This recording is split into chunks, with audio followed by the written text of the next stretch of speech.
Hi friends, welcome back to UNS classes again with another biology NEET question. We can directly go to the question. Here today the question is about blood grouping. Let's see what the question is.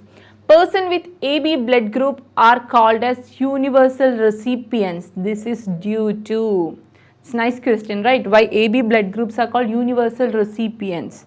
So you know the routine, we will discuss something about blood grouping and come to the answer. So why do blood clot, or when we take blood from an A group, if the recipient is B group and he takes blood from A group, what happens there? There happens coagulation, or whenever we take blood group other than our own blood group, something happens in our body, and when we say that coagulation happened. Why this coagulation happened? Because there is an antigen antibody reaction taking place. So if you see this slide, you can find that, see, group A, if we take the RBC of blood group A, we can see some materials are present on the surface of RBC. What is this? This is called antigen.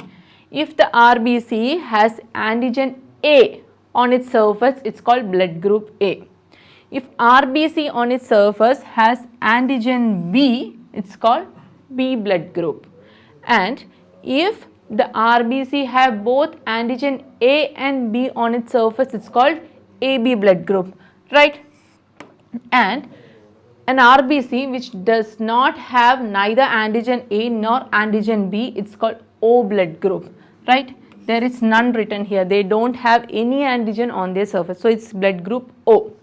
Now next is, we told that there is an antigen antibody reaction. So the blood group A has antigen A on its surface, and it also contains the plasma anti-B, that is antibody B. So A blood group has antibody B, B blood group has antibody A, and see, AB blood group, they don't have any antibodies in their plasma, right? And in case of O blood group, they don't have any antigen, but they do have antibodies A and B in their plasma, right?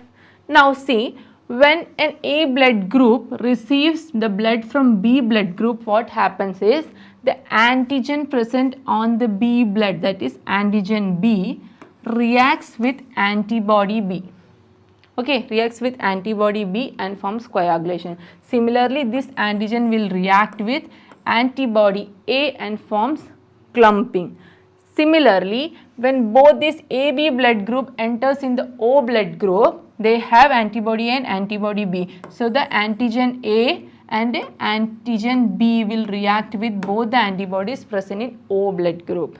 But in case of AB blood group, you can see that they don't have any antibodies. They don't have A or B antibodies in the plasma. So when these both blood is received in an AB blood group, they have nothing to react with or form clumping, right? So there will be no coagulation. This is why AB blood group is called universal recipient.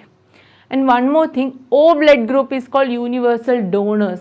Why they are called universal donors? See, if the O blood group enters into a person having B blood group, definitely B blood group has antibody A. But when O blood comes, the O blood does not have any antigen on it. So there won't be no reactions, right? So there will be no clumping.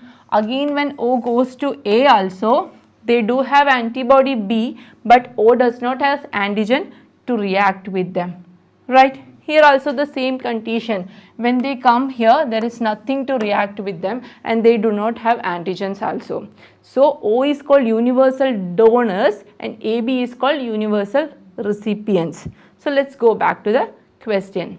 Here the question is, why AB is called as universal recipient? And we know that because they don't have antibody A or antibody B in the plasma, right? So let's see the option. The first option is absence of antibodies anti-A and anti-B in the plasma. Is it correct? Yes, it is correct, right? So we got the answer right. Let's see the second option, absence of antigen A and antigen B on the surface of RBC. Is that correct? No, because they have antigen A and antigen B on the RBC surface, they are called as AB blood group, right? So this is wrong. Next one is absence of antigen A and B in the plasma. Is it correct? No, in plasma there is no antigens. In plasma we find antibodies. This is also again wrong. Now the last one is presence of antibodies anti-A and anti-B on the RBC. On the RBC what we will see? We will see only the antigen, right? On the surface of RBC we have antigen and in the plasma we have antibodies. So that last two options were just to confuse us. So the correct answer is absence of antibodies anti-A and anti-B in the plasma. Hope this was quite clear for you. Happy learning. Thank you for watching.